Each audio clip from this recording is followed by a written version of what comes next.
Hello and welcome to the Road from Emmaus podcast. I'm Jason Lowe, joined by Andrew Chow, and we are two totally ordinary Catholic guys hoping to share our journeys. Like the disciples on the road to Emmaus, we've each encountered Christ in our lives. Join us as we talk about what comes next. It's part 2 of our mini 2-episode series on marriage prep. In our last episode, we talked about spiritual and sexual intimacy. Today, we discuss having children. Is there a right number? What's the balance between being pro-life and having quality of life? Finally, we talk about navigating difficult, often unspeakable situations together with the person you want to spend the rest of your life with. A lot of people say that hosting a podcast isn't too hard, that, it's not particularly difficult. Everyone in the pandemic started hosting podcasts, you and I included. But I will say it doesn't come without its challenges and its sacrifices. You don't know this, but earlier today I was offered free Leafs tickets to go to tonight's Leafs game against the Pittsburgh Penguins. And I had to turn them down because I had a prior commitment of doing this podcast episode with you. What would you like to say in terms of how appreciative you are of me laying down my life for this podcast? You should have gone, man.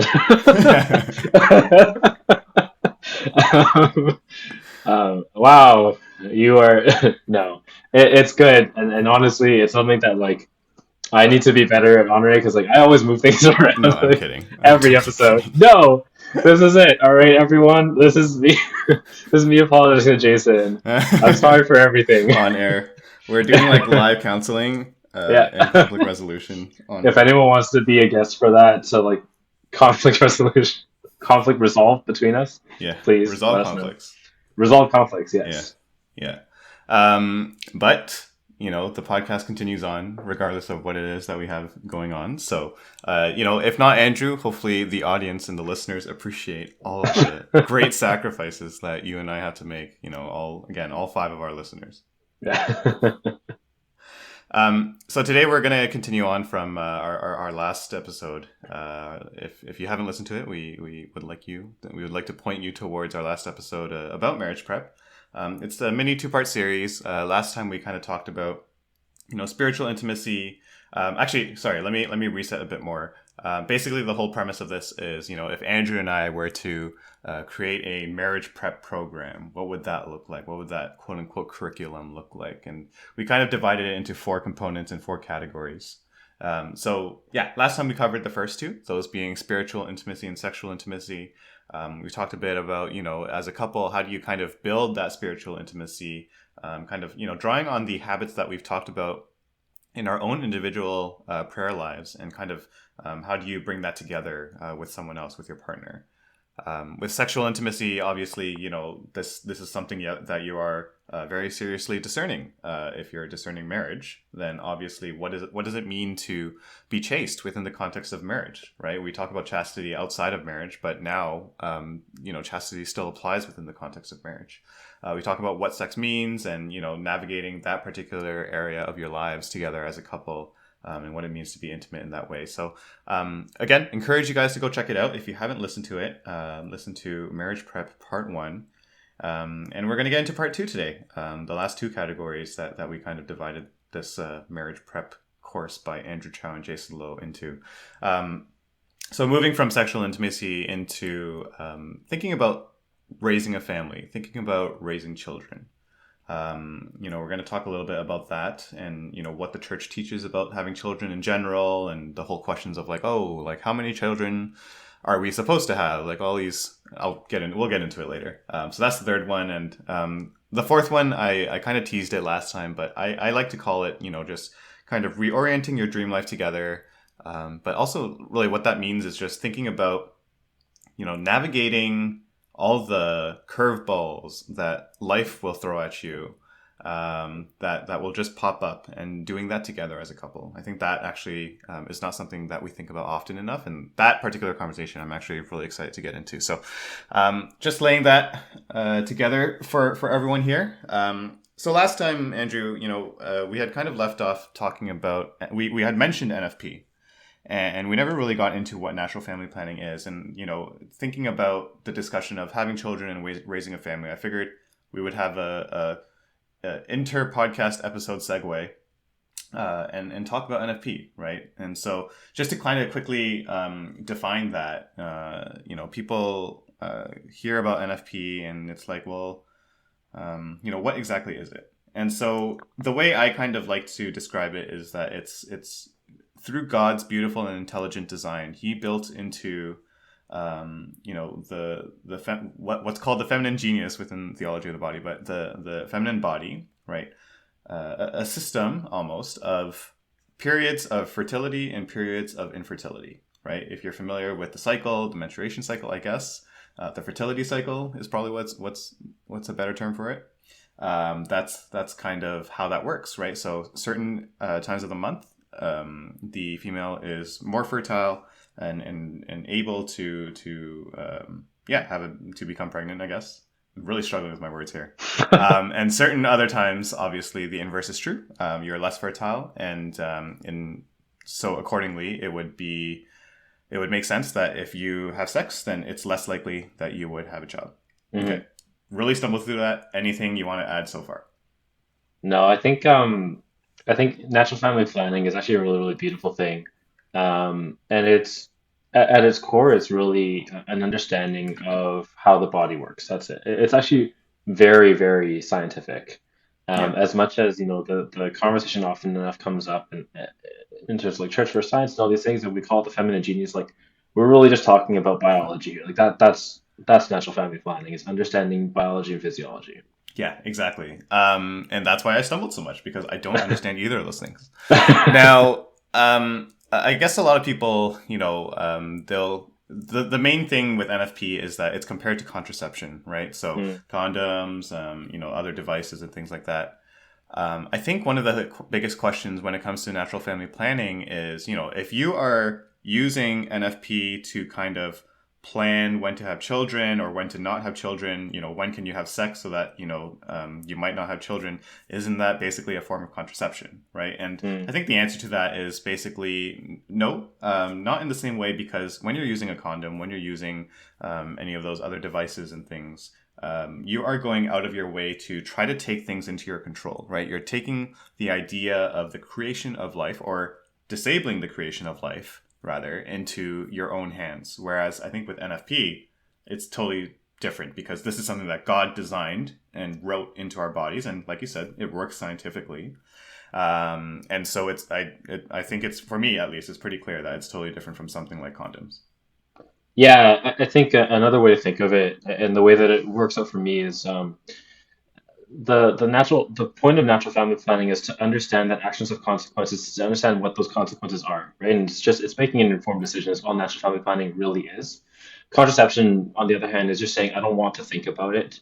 I just want to cut things off, right? And in contraception, that's the big difference here, is that natural family planning is a celebration of what is, Mm, while contraception is an ignoring of what is. I don't want to think about it. I'm just going to block this part of my human body out altogether. hmm I'm going to block out this potential consequence altogether. Exactly. So I think that's a big difference. And so here's the thing, right? Like with NFP, yes, there are periods of infertility where the female is less likely to become pregnant, but it's never 100%, right? And so I think one of the most beautiful things about NFP is that you are entering into the marital embrace, the sexual act, with the open mind, understanding that you are open to children, right? Yes, you're having sex within this period of infertility, but it's not 100%.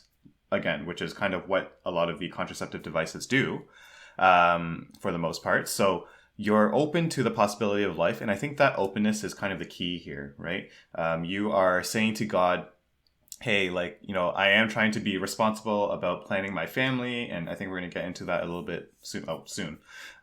Being responsible about planning my family and being a responsible parent, and you know, my partner and I just want to love each other and express our love for each other in this way. But with all that, we are still open to the possibility of this leading to a child, Lord, if this is what you want, if this is what your will, what your will is. So, I think that's a really quick, like 3-minute explainer on what NFP is. Hmm. Again, just to kind of come off of last episode when we kind of mentioned it really quickly. So, anything you want to add there when it comes to NFP? Yeah, the only other thing I'll say is that the big thing is like what happens when things happen differently than what we planned, right? And this is where there's a really big shift.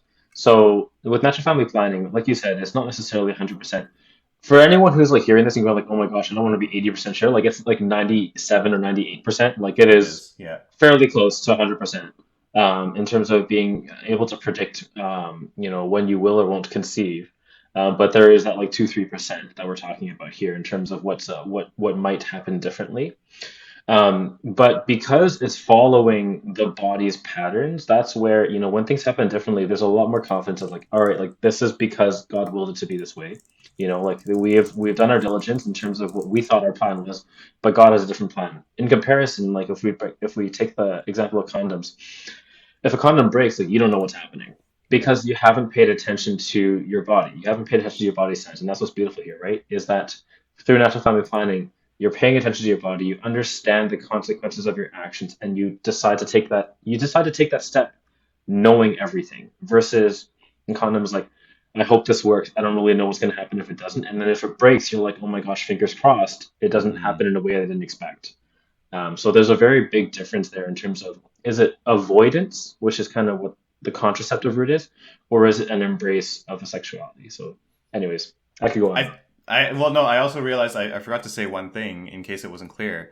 Natural family planning. We've been talking about it in the context of contraceptives, and or rather, trying to possibly plan for not having children. But you can also use natural family planning in the inverse, where if you're trying to have children and you've been having some difficulty, you can target these particular periods of higher fertility to enable or increase your I guess success rate of being able to have that child, right, or of getting pregnant. So that's again something that is written beautifully, designed beautifully by God, and something that is just very useful, I would say. Hmm. So um, all right, so let's move on to actually the topic of having children. I was going to say let's move on to having children. I was like Let's not.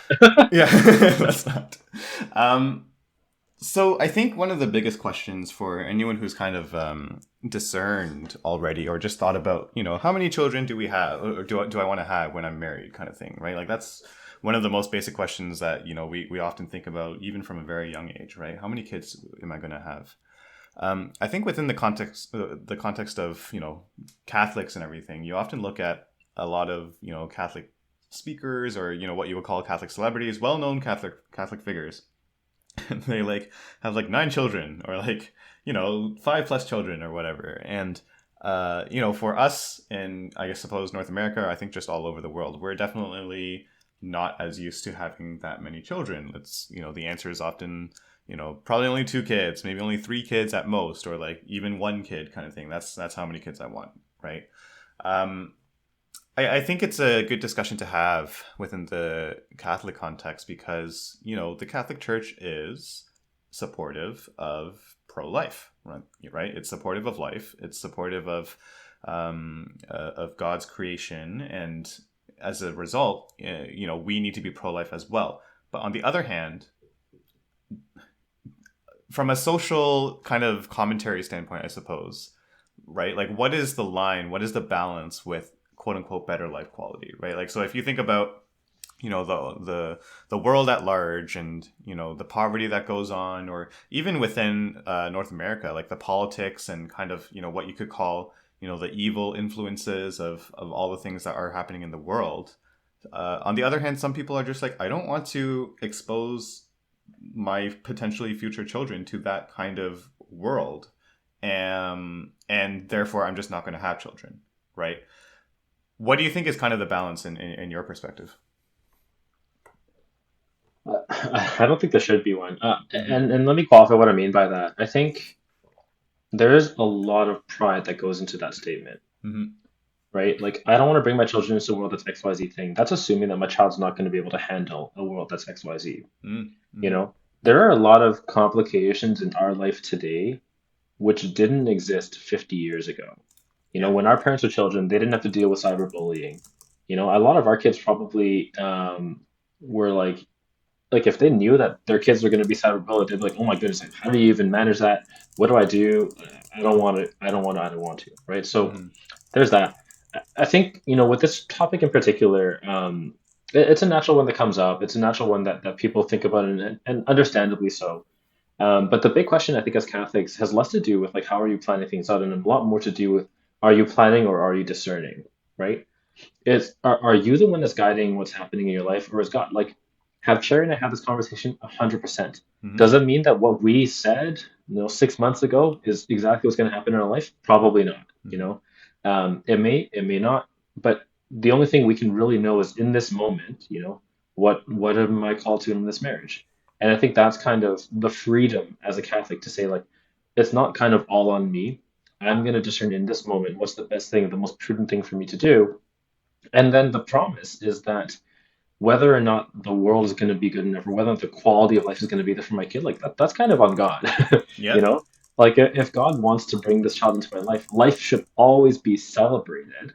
Then, I will celebrate this life. And God, you need to give me the tools that I'll need for this life to have, thrive. So I think kind of those are my initial thoughts.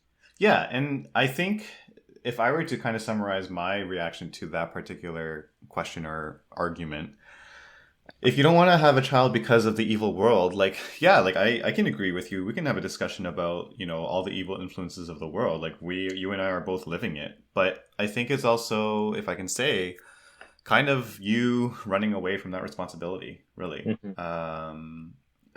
Like, you and I have gone through, I'm sure, our fair share of challenges. Hmm. Um, I would say, I know people who I'm close to who have gone through, it feels like an immense amount of suffering, right?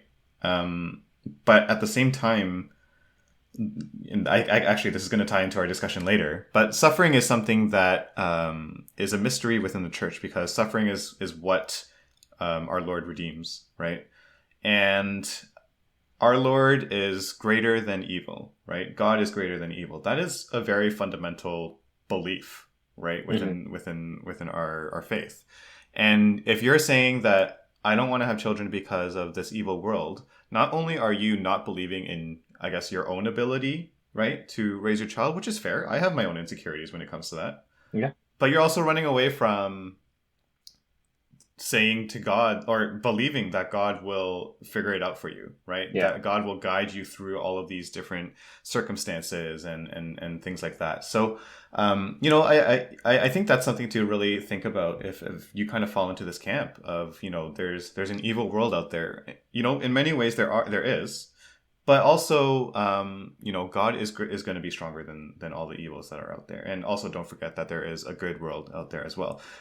You brought up, our parents' generation 50 years ago, whatever it was. Like, thank God for my parents. Thank God for your parents. Like you and I, we've kind of sidestepped the path. Every now and then, even today, I'm sure. That's what the nature of being sinful is. But we've made it through 20 some odd years. Okay, right? Yeah. We've had our own struggles, like I said, but we've made it through. And I know a lot of my friends who, like I said, have had even greater struggles. They have made it through, Yeah. relying on the grace of God. Yeah, I think, there's a lot of resilience in humanity, right? And that's where, when you bring a child into the world, like they're only helpless for so long.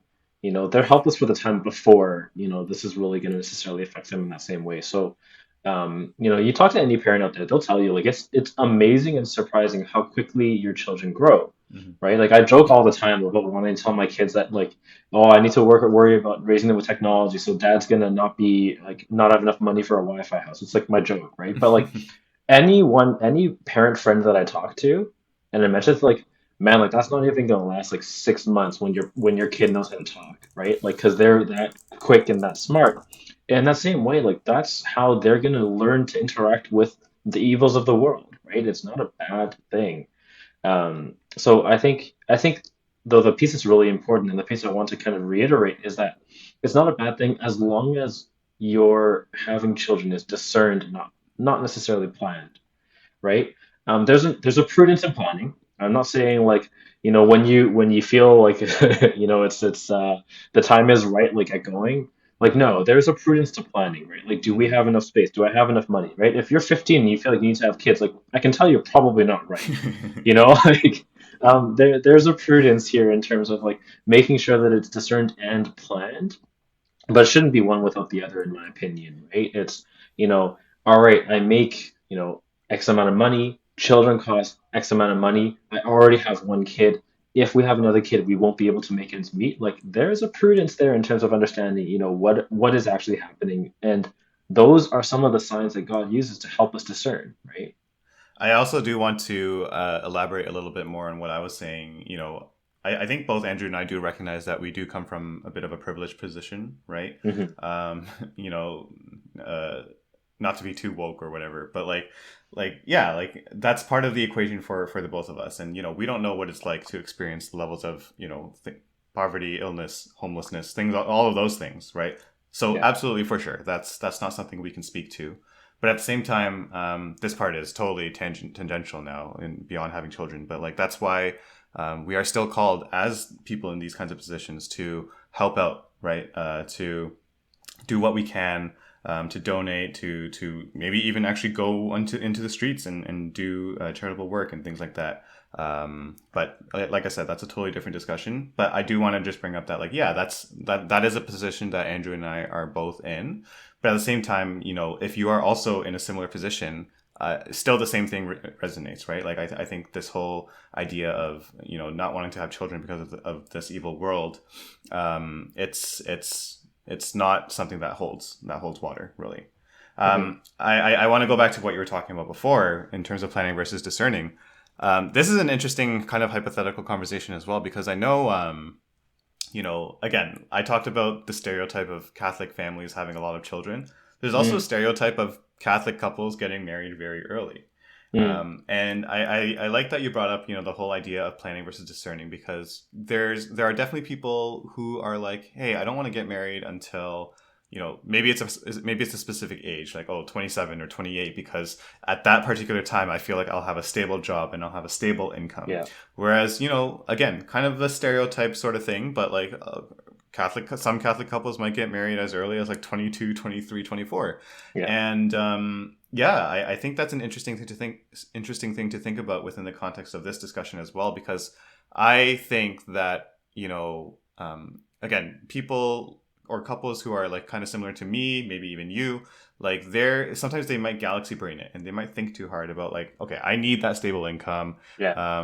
When you look at other couples who maybe just kind of they're able to let go, right, and let God, as the saying goes, and they're kind of just truly discerning their marital relationship, and they're just like, I'll get married at 23, 24. I only have a part-time job, or maybe only one of us has a job or some source of income, but we will find a way to make it work, because it's Mm. not about the money. We will find a way to make it work, and we'll find a way to make it work for our family and our children. Yeah. I think there's a difference between making a plan and making my plan. And I think that's probably the difference here, right? Nice. Um, Should put and, that on a and what I mean t-shirt. by that, what I mean by that is like planning things out. Like it's a very prudent thing to do. I keep saying talking about prudence here, but really it's, all right, God, if you want me to have a kid, what will it look like? Let me map out what it would look like if we were to conceive today. This is how my budget would be. This is how the X would be. This is how Y would be. This is how much space we would have. This is what life would like. That's a reality that I think is important to look at. And then just like the discernment part is saying, like, now the plan is laid out. Now I have a better idea of what this entails. All right, God, tell me, like, is this where you want me to go or not? And I think any time that this is done in a truthful way, anytime that you are actually doing this in an honest way with yourself to say, like, yes, this is how much I can make. All right, no, I'm not going to be able to save money in this area because that's just, not realistic for me. Or like, okay, it's a little bit silly to think that I'm going to spend $50 on groceries a month. Like those kinds of things, Hmm. right? If you're honest with yourself, then you can sit that and then God will show you like, yes, Angie, you've got it. This is good. You'll have a sense of peace where like some people will have a sense of peace where they're net positive like $10 a month. Hmm. Some people won't have that sense of peace unless they're net positive $500 a month. Hmm. Who knows if that's you, right? Who knows if like being okay with net positive $10 a month means that, when you have a kid, God has a raise in mind for you. Who knows, right? So I think that's it, right? Versus my plan, the difference there is like, all right, I think that I need to have a six-figure income Right. with a two-story house because like that's my picture of what a family should be. That is making my plan and saying, here's how my life ought to go. So I think that's the difference. One lets you discern, the other is just selfish, right? Yeah. No, you laid that out beautifully, and this has been a lot of me and Andrew giving our thoughts. So I want to point you, if you are interested in this particular topic, to an encyclical called Humanae Vitae, Humanae Vitae. I should have said that slower. Humanae space Vitae. It's by Pope Paul VI. It's actually one of the most famous encyclicals, I think. If you've heard of encyclicals, you've probably heard of this one. Talks about human life, right? I think that's what the title means in Latin. I'm pretty sure, not 100% sure, but I believe so. Yeah. And this particular section, section 10, thank you to my friend who found this. Um, it says, I'll read it and quote it. With regard to physical, economic, psychological, and social conditions, right, which is exactly what we've been talking about, responsible parenthood is exercised by those who prudently and generously decide to have more children, and by those who, for serious reasons and with due respect to moral precepts, decide not to have additional children for either a certain or an indefinite period of time. We'll expand on that, don't worry. But first of all, kudos to you. I don't know if you happened to see this while you were describing, but kudos to you for using the word prudence, because this is exactly in Humanae Vitae, right? I think those are the key words there, right? Responsible parenthood is exercised by those who prudently and generously decide to have more children. And so we'll kind of go into a few examples here, right? If you are someone, and actually this is pretty much what Andrew has already given, but if you're saying we're not going to have children until we have a six-figure, seven-figure income, right? Until we have our like second vacation home or a cottage or something, and you're well established, et cetera, et cetera. If you're on that end of the spectrum, I regret to inform you that you are not acting prudently or generously. Okay, honest, yeah. Period. Examples of acting prudently and generously, or in kind of the context of the discussion that we've been having, kind of discerning having a child, right? If you are someone where you have significant health concerns and you don't want to pass that on genetically, there's something valid there, right? I'm not going to say 100% yes, right? Like significant health concerns, just don't have children. Like no, that's not what we're saying, but it's something that is going to be a considerable factor in whether or not you want to have children, and it's something that is legit. Is what I'm trying to say, right? If you feel like, if you do have a child, if you have your first child, for example, and your first child has significant medical or some kind of developmental difficulty, it is prudent for you to spend more time and effort taking care of this child who needs that level of care, and, than potentially having another three children, right? Right. Mm. Not saying you shouldn't have more than another one or another two or something. Obviously, again, every situation is different, but that level of prudence and that level of discernment, if we're talking about trying to make a plan at least, is something that it falls under being prudent, that falls under being generous, right? Yeah, I think the big difference here, right, is like, is it my imagination in terms of what my picturesque life will be, or is it me playing out how this will go, right? Mm-hmm. And then that's what I was bringing up earlier. Is like, is it my plan or am I planning, right? In the situation that there are health concerns, like, all right, God, like, this is what might happen to my child. This is how my child might grow up because of this, hereditary illness. Is this what you want in my life? Is this what you want to happen? Mm-hmm. Right? Versus like, all right, God, like I have a six-figure retirement fund, but I want to have a second, like, like that's, I don't know many people who would be able to like bring that to prayer in good conscience, right? Yeah. Like everyone will feel a little bit guilty about it. And I'll even share that, like for me and Cherry, like for a while, I was like, all right, like we're gonna have like these criteria before we start thinking about having children. And honestly, that's kind of just been like God's like, that was cute, and then like here, and then like life kind of happens, and we start Yeah. thinking like, all right, realistically, if we're gonna have a family, what would it look like? And it's like, well, this looks different from what we were thinking. Mm-hmm. So it's planning in the sense of laying out reality. So you talked about having a picturesque kind of life together, Mm, imagining that and having, a dream life together. So let's move on to that, and let's talk yeah. about what happens when none of that comes to fruition and everything just poop hits the fan kind of thing, right? I'm just going to throw a bunch of examples just to kind of give people an idea of the type of things that we're talking about here. Okay, so I had mentioned off the top about this particular segment is going to be about navigating suffering together, reorienting your dream life together. If you're listening, I want you to think about if you've ever thought about things like infertility, miscarriages, having children with disabilities. What if your spouse dies? What if your child dies? How are you going to navigate, if your child leaves the church, right?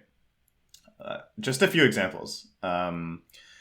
And obviously very serious ones, right? Things that are difficult to talk about, right? Even literally just listing this out, I'm a little uncomfortable.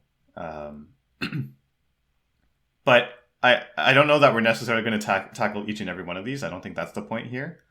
But I think the real genesis of what I'm trying to do here is I think this is something you need to think about when it comes to discerning whether or not the person you're with, right, if you're dating, is the person you want to spend the rest of your life with, and you are able to navigate these kind of potential circumstances with. Because I think if you're not kind of ready to answer this question, maybe not necessarily with a 100% yes, that's kind of hard to do, but in a probable way where it's kind of this is the person I think I do want by my side, that I can navigate these things with, where we can lean on each other, right? If you don't have those conversations with each other or have that level of love and trust with each other, then when something like this does happen after marriage, it becomes a lot harder, I think, for you to confront it together. And, I don't know, Andrew, if you've ever thought of this, if you and Cherry have had these discussions, maybe not explicitly, but, what is your general feeling when it comes to thinking about this kind of thing? Yeah, a couple thoughts come to mind. And the first is, especially if you're dating and you're discerning marriage, right? Um, is to not make the mistake of thinking that your pre-married self is the same as your married self. Hmm. And I don't mean this in like a meta kind of a way. I mean this in the sense that there's a sacrament for a reason, and the sacrament is there as an influx of grace. I think I talked about this before when immediately after the wedding, where I felt so much grace in my life. Mm-hmm. The point here that I'm trying to make is that um, these crosses, neither of us are pretending like they're easy crosses to carry, right? Goodness knows they are probably some of the most Mm-hmm. difficult crosses to carry. But God doesn't just give you crosses without the grace and the strength that you need to carry them. And so, you know, that's the first thing that comes to mind for me here is to say, I think, and this is something that I've experienced in my own life, oftentimes, whenever I go through whatever suffering I am going through, right, um, it feels worse than it maybe is Sure. because I forget to look for grace. Mm-hmm. I forget to keep my eye out for where God is in this moment. And I think that that's a really key piece here, right? I think it was when we had Father Ref on the pod, whichever episode Mm-hmm. that was, and he talked about grief and Mm-hmm. how grief like opens a hole of sorrow for you to kind of realize that there's that part of your heart, so for you to reorient yourself that way. I think that's one of the pieces here, right? Is that the a well discerned marriage to me, and this is kind of maybe summarizing what I'm saying here. The dream is the life together. Like the dream is the Right. fact that life is together, not the picturesque, as I keep saying, That's a good life. way of putting it. And so that's where, like, when you look at someone, you'll have, no matter how much you love the other person, and I think I can say this with fair level of confidence. When you think about these things, about these different challenges, there's going to be some like, I don't know, I don't know if I'm going to be able to rely on you 100% of the time. I don't know if I'm going to be happy with your reaction to XYZ thing. Mm-hmm. But the question is like, is your dream life with this person with or without? And if so, then God should and God will give you the grace that you need to get through it together, whether that's the way you think is going to pan out or not, right? Mm-hmm. Thank you for calling back to that particular episode. It's pretty relevant, I think, just because, another way of summarizing all of this is just that it's another form of suffering, which is kind of what I mentioned earlier. But in this sense, you're kind of suffering together, I suppose. For most of these kind of examples that I listed, and that's beautiful because you can find grace, you can find a strengthening of your love for each other through these kinds of situations. You can support each other, you can look for God together, kind of thing, and even take comfort in the fact that. Part of the graces that God gave you to deal with this situation is that He also gave you your partner. He also gave you your spouse to help you navigate this. And that's beautiful, right? I think that's a beautiful realization. Now, from a practical perspective, it could be challenging because you are beyond down in the dumps. You're probably not emotionally available. Your spouse probably also isn't emotionally available. And from that practical perspective, it can kind of create that little bit of difficulty as well. But all of this is just, just another way of, like I said, kind of strengthening the bond that you have together, I think. Which is, again, if you're going through this, if you have gone through this, if you're looking ahead to this kind of situation, you're not going to think about that in the moment. You're not going to be like, oh, here's the silver lining. At least my bond with my spouse is improving, right? No one's going to think that. But because our Lord, through His resurrection, defeating death, because He is able to redeem suffering in a way that only He can, we're able to find a way out of these things on the brighter side. It might not be tomorrow, it might not be a year, but at the end of the day, that's what Jesus is there for. I think, as always, just with suffering in general, and, again, a great callback to that episode with Father Raph. It happened just over almost a year ago. Grief and Suffering with Father Raphael Ma. I think all kinds of suffering, if you're Christian, if you're Catholic, just bring that to Christ. Bring that to the foot of Jesus' cross.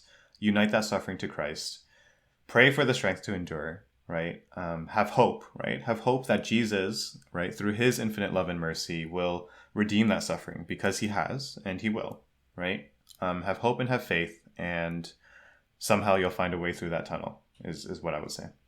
Yeah, I think this is a topic that in big and small ways comes up frequently enough, right? So not necessarily in the same Sure. context. So people talk about how God will always answer your prayer, but not necessarily the way you're expecting. And I think this is kind of one of those pieces where, you might pray for the perfect marriage and whatever that means to you. Um, and in some ways, God has a tendency, I think, and the saints talk about this, that God has a tendency to take away that thing that you're clinging to in order for you to realize your reliance on Him. Mm. And so I think that, this is that's kind of the reminder here, right? And that's the reason why I talked about, the dream is that life is together, because I think I mentioned last episode that the where this becomes a vocation is that I'm being led to heaven and I'm leading to heaven my spouse. But I'm being led to heaven by my spouse and I'm leading my spouse to heaven. Mm. Um, and and that's kind of where, that's the real question here, right? Isn't necessarily, you know, am I going to be happy with the way that my significant other reacts if we end up infertile, having a miscarriage, having children with any of these things? But rather, in that moment, am I going to be able to keep my eyes on the prize, so to speak, of heaven for me, for my spouse, for our children, for our lack of children, Mm-hmm. you know? Um, am I going to be able to stay focused on heaven for both of us, for all of us? And that's something to pray about, right? I think that's a beautiful way to reorient your dating life into real discernment Yeah. of, not just how much do I like this person. I could really be attracted to this person, but Yeah. like, this idea of like, I gotta, I gotta like this person to heaven. It's like, oh, maybe that doesn't resonate, right? And then you start to like pick through that. So I think, that's where really this is the key piece, is that if we have things that way, then I truly believe that, come what may, um, you'll still come out joyous on the other side, Mm-hmm. because the life is still together, Mm-hmm. right? Thick and thin, life is still together. Mm-hmm. Yeah, that's the end goal. That's the end goal. So, I think that's going to wrap it up for this discussion that we've had here. I think a very good discussion to have, honestly. A little biased just because this is something that I don't know if I would say that I'm passionate about this topic. It seems kind of weird to say that, but at the same time, very relevant to what I'm thinking through at the very least, right? Thinking about engagement, thinking about, discerning the rest of my life with Jen. So yeah, hopefully this was helpful for you guys as well. If you're listening, thank you for listening. But there you have it. Over the course of basically 2 episodes in 90 minutes, you have a marriage prep course. Hopefully, maybe depending on the Don't course email us for a certificate. Yeah, exactly. I was gonna say, like, I can put together a certificate for paint or something. So I make sacrifices for this podcast. I can do it on paint. So no, hopefully it was educational. We'll pray for you guys. We'll pray for, if you are discerning, we'll pray for your discernment. But that's it for now, and thank you guys for listening along, and you'll hear from us next time. God bless everyone.